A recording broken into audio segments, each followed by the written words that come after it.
Hello, magandang gabi sa inyo lahat. Shoutout muna tayo, no? Shoutout. Shoutout. Salamat sa mga patuloy na nanonood, no? Kundi dahil sa inyo, walang manonood sa akin. So, shoutout kay Sir DC Sanji. Hello po. Sir Patrick Pelin from Montalban, Rizal. Ma'am Jocelyn Tolentino Celones. Kahit madami na daw siyang pasya. Ma'am, sina-shoutout kita. O, shoutout kay ma'am. Shoutout kay Ma'am Jocelyn Tolentino Celones. Shoutout kay Ma'am Jocelyn Tolentino Celones. Shoutout kay Ma'am Jocelyn Tolentino Celones. O, nakabawi na ako siguro, ma'am, ha? Hindi siguro sa, minsan hindi nakikita, no? Ito nga meron dito, nauna pa itong 8 hours ago, dito sa 3 hours ago. Parang may problema yung studio kasi. Diba? Sir Domingo Arador, hello. Sir Krauskal, Sir Sky Bentores, hello. Sir UPS 45, hello. Sir Ken Zek, hello. Sir Joban Gamyao, hello po. Sir Janjan Bakal from Baclaran, hello. Sir This Side Up, siya si Sir Ray Urquiola, Banilad, Mandaue, Cebu. Hello, sir. Ma'am Eva Santos, Sir Comic PH, hello po. Sir Sir Dana Spi, nadeklara ata Sir Bungo na foundation ng RTIA, di daw pwede Tulfo ang hahawak ng kita ng foundation. Para napanood ko kay Attorney Libayan, ganun nga. Correct me if I'm wrong. Shout out, Sir Dan Aspi from Italy. Yung yung Tulfo Foundation, iba yata yun dun sa YouTube nila. Ang alam ko, itong Tulfo Foundation, ito yung nagsampa kay Sir, kay Attorney Libayan ng, ng copyright ba? Ay, oo nga, no? Oo nga, no? Di daw pwede Tulfo ang hahawak ng kita ng foundation, parang napanood ko. Sinong hahawak nun? Well, tingnan natin. Sir Ernesto Obrero, hello. Sir Robert De Mayo, watching from Seattle, Washington, USA. Sir, bunga, binibenta niyo po ba? Ay, ano ko na to kagabi. Sa Shopee po, meron yata. Sir PCCP Tech, hello. Sir Julian Lakyan, Ma'am Linta Mori, at Mike Pretz, hello, sir. So, diretso na tayo doon sa main video natin. Ito yung pinapareact sa akin, yung video ni Sir Just Clint. Dahil ito ay video ni Sir Just Clint, mga kababayan ko, pwede nating itong i-full video dahil hindi naman tayo aanohin ni Sir Just Clint eh. Hindi naman tayo niya ika-copyright eh. Yan ang advantage pag kaibigan mo yung Wait lang ayusin natin tong video ni Sir Just Clint. Diba? Sana lahat ng video ganito eh. Ba't ano nangyari?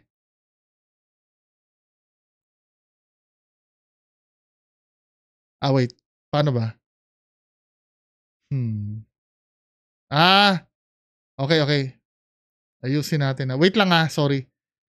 Ngayon ko lang kasi gagawin ulito eh.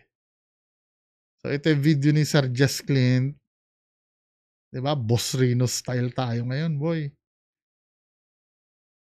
So, may gustong pareakan sa akin yung regarding doon sa yung buhok na tumayo daw. Diba? Ganda no pag ganito yung reaction video. Yung pagkawala niya is siya yung may kagagawa. Ito yung pumunta sila sa Cavite eh. Layo kasi nito eh. Diba? Pero maganda itong video nila to. Bumawi na lang kami dun sa nung si Sir Ed naman kasama ko dun sa may White House sa Bulacan. Ang problema, olats naman dun. Dito yung sinama ni Sir Just Clint, ang ganda daw ng nangyari. Layo kasi nito, Cavite. Diba? Mawawasak ang puwet ko pagka ano dyan eh. Parang overdose. Parang nagwawala. So ang focus natin dito yung gumalaw ang buhok. Ayan o. Yun.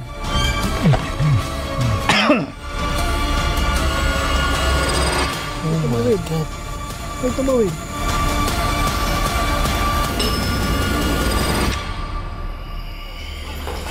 Sagutin mo ako. Huwag ka umalis.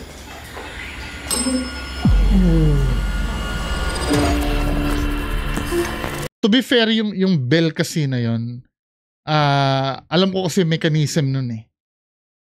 Diba? Pipilitin ko, alam ko mga kababayan ko, kabarkada ko itong mga to. Alam ko, pero pipilitin ko maging hindi biased. Kasi yung bias kasi hindi mawawala yun eh, pagkaibigan mo yung nakasalang doon eh. Diba? Sino ba sa inyo ang walang bias sa katawan? Diba?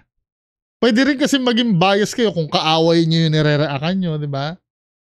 Pwede naman, as long as valid naman yung sasabihin nyo, diba? Pero sige, hindi tayo magiging biased.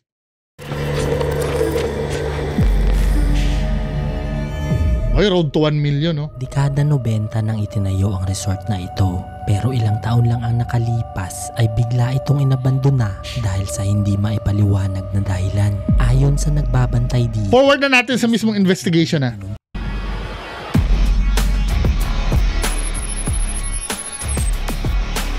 Madilim na nang bumiyahe ako papunta sa lokasyon. Iikutin ko itong mag-isa dahil kailangan ni Dayan magpahinga.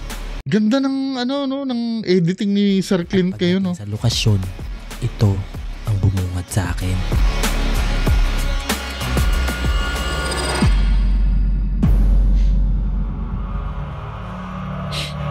Isang sira-sirang resort na unti-unti nang nilalamon ng panahon.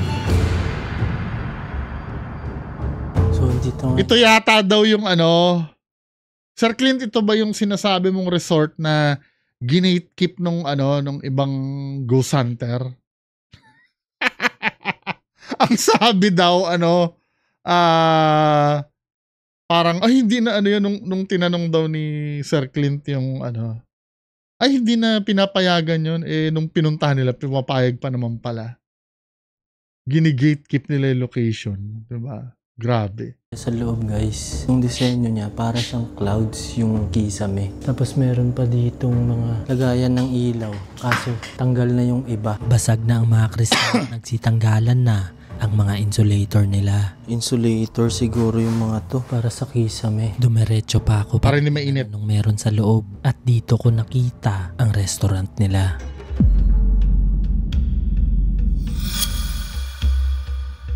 Ito siguro yung restaurant. Pag nagaling talaga gumawa ng video nito, no? Kailan mo kayo matututunan yung ganyan? Pasok mo dito sa loob, restaurant agad. Para itong nakainis. Galing gumawa ng video. dinaanan ng dilubyo at nagkalat na rin ang mga gamit dito. Tapos ito, ano to? Di ko alam para saan to eh. Tapos yung kisame niya guys, warak na rin. So half na lang yung natirang bubong. Kasi ito, wala na. Tapos ito na lang yung natira. Nakalaylay na din ang mga kable ng kuryente. Kaya medyo delikado pag naglip. Sayang yung yung investment sa mga ganito. 'Di ba? Ano kaya reason niyan? Sabagay, sinabi ba yung reason kanina? Hindi ko pinakinggan eh. Ulitin nga natin, wait lang ha, para alam natin history. Hindi kasi ako nakikinig kanina eh. Tingnan natin. Dekada 90 ng 90s resort na ito. Pero ilang taon lang ang nakalipas ay bigla itong inabandona dahil sa hindi maipaliwanag na dahilan. Ayon sa bantay dito, may isang guest na pumanaw sa isang kwarto na naging dahilan daw ng pagmumulto. Kaya pinuntahan ko para malaman. So hindi malinaw kung ano yung reason. Dahilan doon sa may namatay? I'm so sure hindi lang yun ang dahilan siguro. Siguro nalugi. Parang yung sa sa Pagudpud, 'di ba? Resort din na inabandona dahil nalugi. Sayang, no? Sa bagay ganun talaga pag magi-invest ka sa negosyo. Din sugal din no? 'Di ba?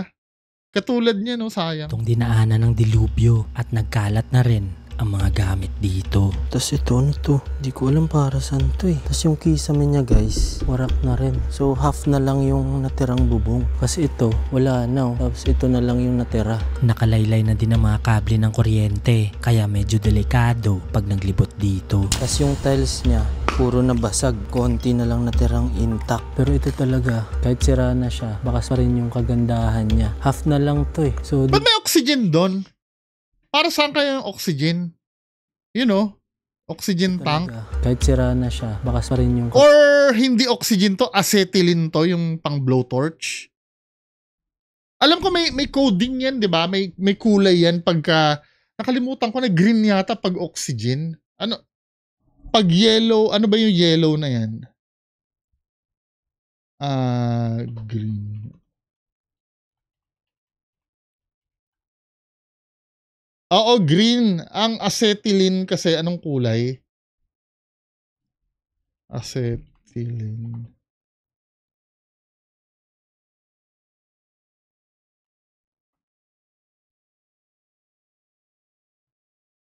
Maroon or dark red daw eh. Ay, ano yung dilaw?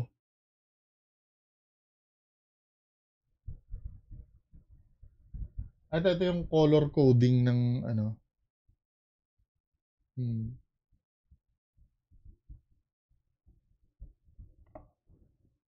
Carbon dioxide ang maroon ang acetylene eh. Ano ba itong nakay Sir Clint? Baka acetylene to. Oh, may maroon na markings eh. Ang acetylene ito yung ginagamit sa blowtorch, di ba? Blowtorch yung parang yung pang tunaw ng bakal. Tama ba ako? Kagandahan niya. Half na lang to eh. So dito na part wala na. Ito na lang yung merong mga naiwan. So siguro kinalakal na rin. Kaya kulay green oxygen eh.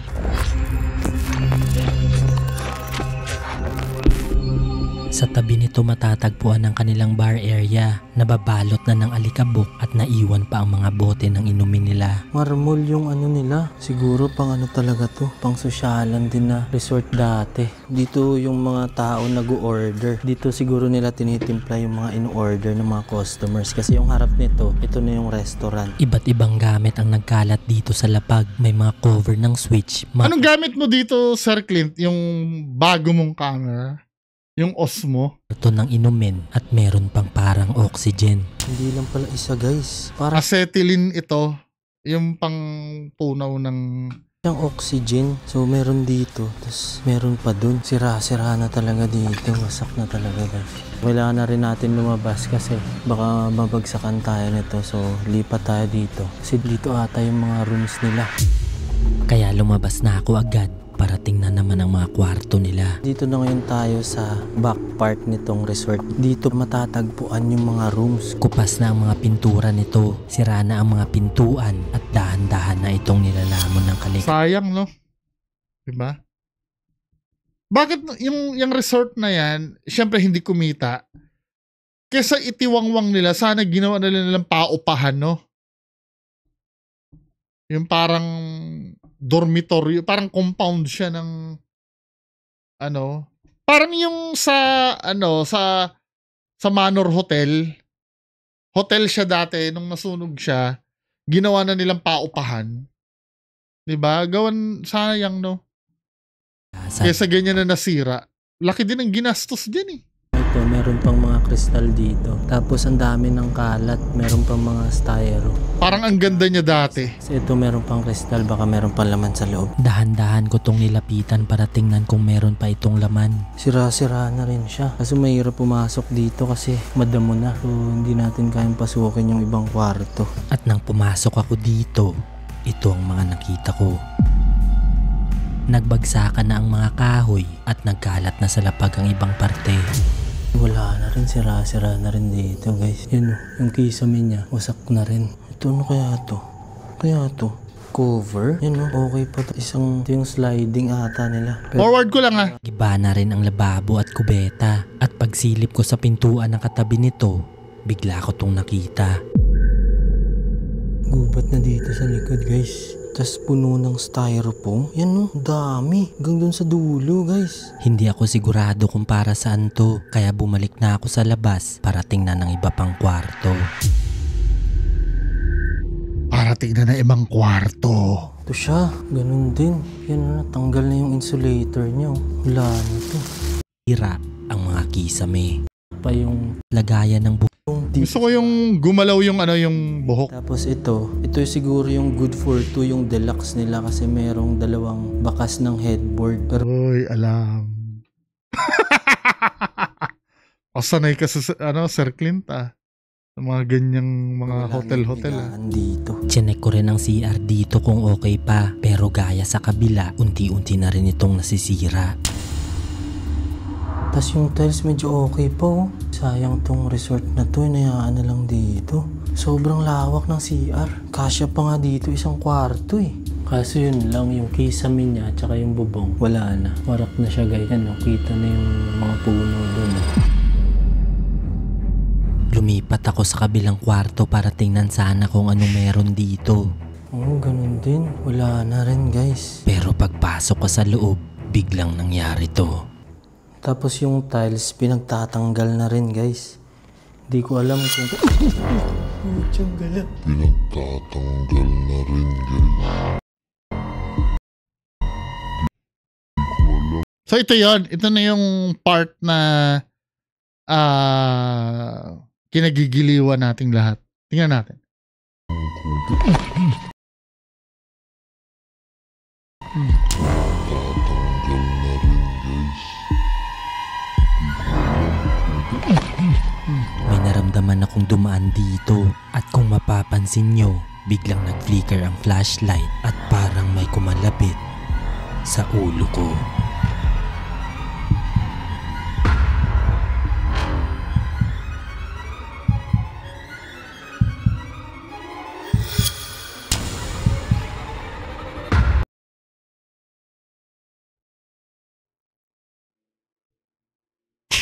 Wait lang Wait lang. Baka sabihin nila porkit kabarkada ko,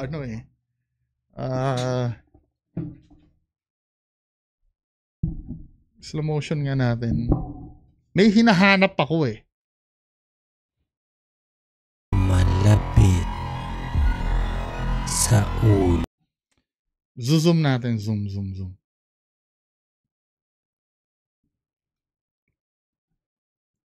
Ko.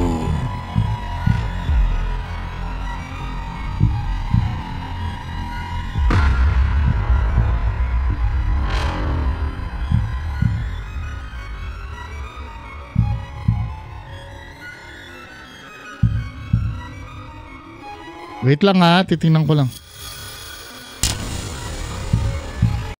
Tang ina! Ine-expect ko, hindi ba parang may dumapong insekto na Then yung sinabi niya, nag-flicker muna ang ilaw. Kasi, alam ng Diyos ayoko maging biased. Kasi yung pag-flicker kasi ng ilaw, sign nyo na may disturbance sa sa energy sa paligid Nangyayari yan pag haunted ang lugar or yung may pagpaparamdam. Kung may EMF meter lang tong dala-dala lagi, doon natin makikita ito Pero yung pag-flicker ng ilaw, for me di ko naman kayo masisisi kung sasabihin yung biased ako. Tiningnan ko, nung nakita ko to, di ba, nung unang nakita ko to, baka naman may insekto na dumapo tapos umalis din agad. Pero ini-slow motion ko kasi wala akong makitang yung pinaka-slow motion tulungan nyo ako. Baka may insekto kasi na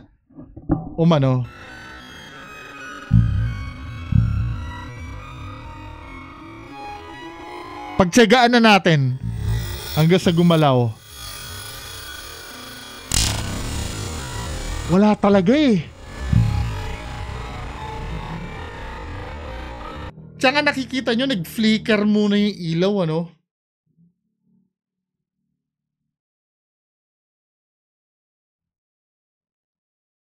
Now, isipin natin na, sige, let's be fair.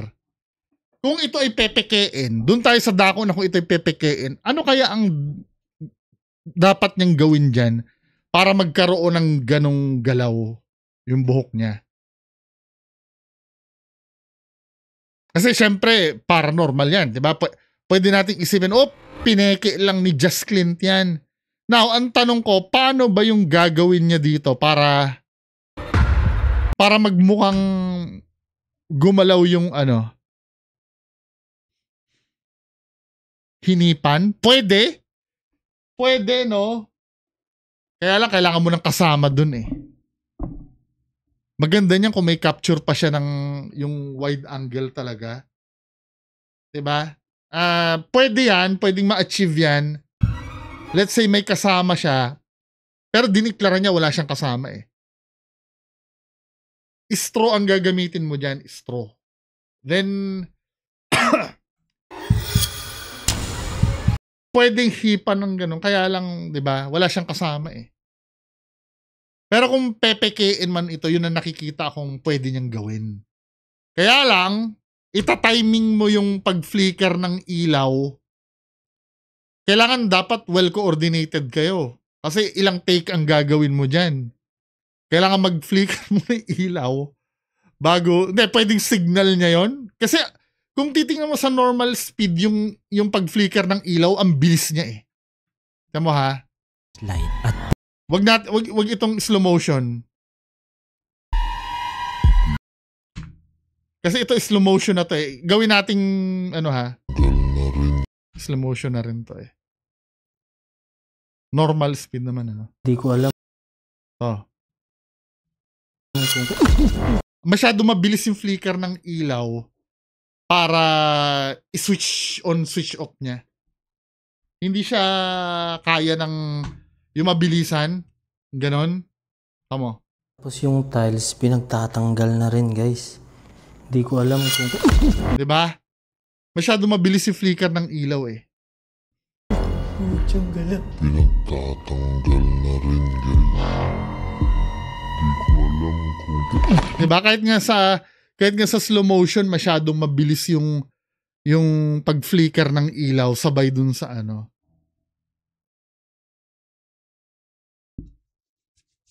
Kasi pagka inaprubahan ko to, lalabas kasi na-biased ako eh. Pero wala akong magagawa kasi eh. 'Di ba? Pero hindi ko sinasabing ako yung final say, 'di ba? Pwede nyong bigyan ng explanation ito. Kasi ang compelling part sa akin, nagkaroon ng disturbance yung flashlight niya. Kasi yung flashlight niya gumagamit ng ng energy. 'Di ba? At kilala yung multo na in theory kaya nilang i-manipulate yung energy.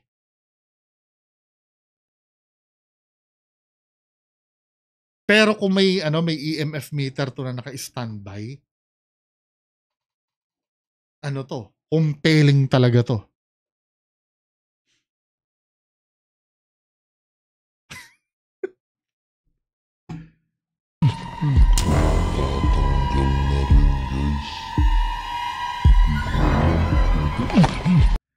Inaano ko talaga kung may lumipad na insekto doon, debunk ito eh, pero wala eh. May naramdaman akong dumaan dito at kung mapapansin nyo, biglang nag-flicker ang flashlight at parang may kumalapit sa ulo ko. Yun ang pinaka-compelling sa lahat.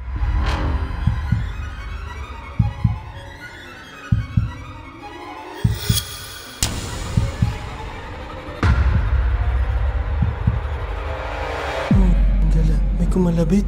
Hindi ko alam kung kita dito, guys, pero parang may gumanon sa akin. Hindi ko sure kasi wala namang hangin dito eh. Walang hangin dito. Kaking lalanag tayo ng balahibo ko. Hindi ako sigurado kung ano ito, kaya nag-decide agad ako mag-imbestiga kung may masasagap akong kakaiba. Pero magsisimula pa lang ako, ito agad ang nangyari. Abitin eh!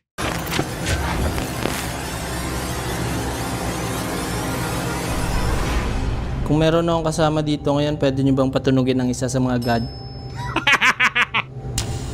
What the heck? Gusto ko lang kumpirmahin. Kung meron akong kasama dito, pwede nyo bang patunog? Hindi pa ako tapos magtanong, sumasagot na ito.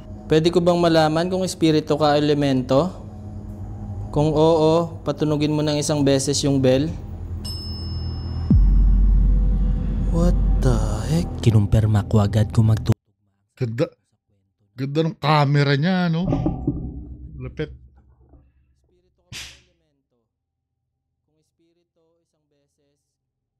Night vision itong gamit mo.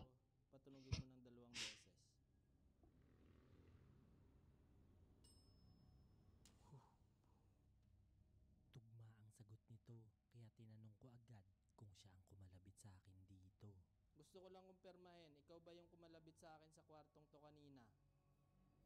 Kinilabutan ako sa sumunod na sagot nito. Feeling ko meron itong may gap. Kausapin ko nga si Sir Jess Clint.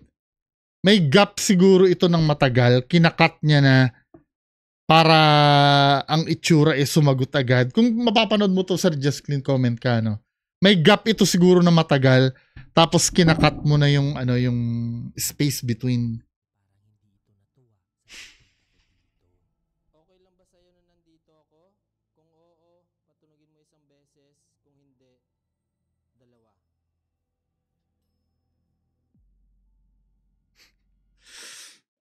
No? Kausapin ko nga to si Jess Clint. Sorry, hindi ko rin kasi maiwasan magduda din. Kasi masyadong precise yung sagot Pero kung nangyari talaga yon, wala akong magagawa. Diba? Nagambala ba kita dito?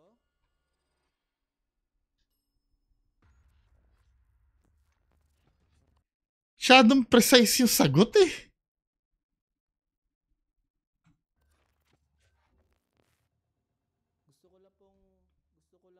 Gusto ko lang humingi ng pasensya kung nagambala kita dito. Gusto mo po bang umalis na ako?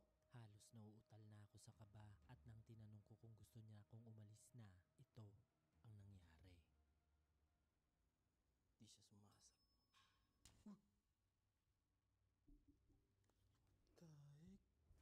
Biglang may tumunog sa likod na bahagi ng kwarto at hindi niya na pinapatigil ang dead bell.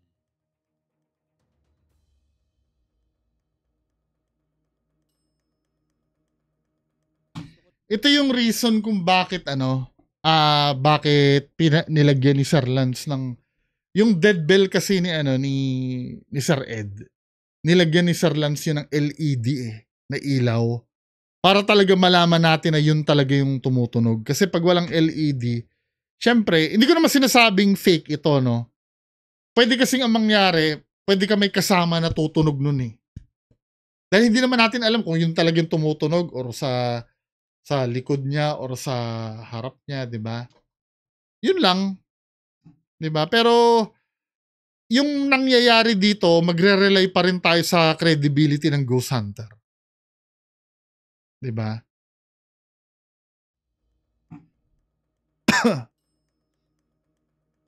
Gusto ko lang pong ulitin. Ayaw niyo po ba ako dito? Kaya tinigil ko muna mag-imbestiga dahil medyo delikado. Lalo't ako lang mag-isa at siguradong may malalim na rason bakit ganun ang mga sagot sa akin doon. Kaya humingi ako ng tulong sa isang batikan sa pag-iimbestiga ng mga hindi Yeah. at yun ay walang iba kundi si Ed.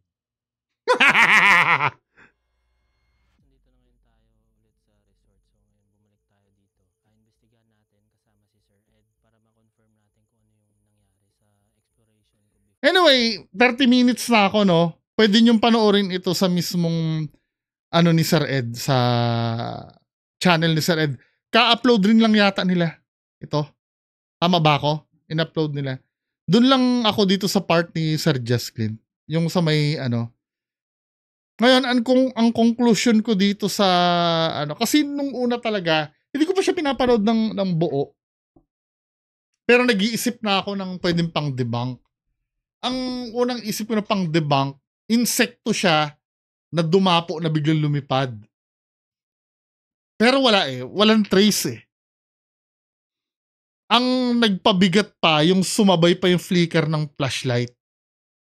Na yung flicker ng flashlight, hindi mo pwedeng sadyain yun Kasi itong flashlight niya, pinipindot ito ng ganun eh.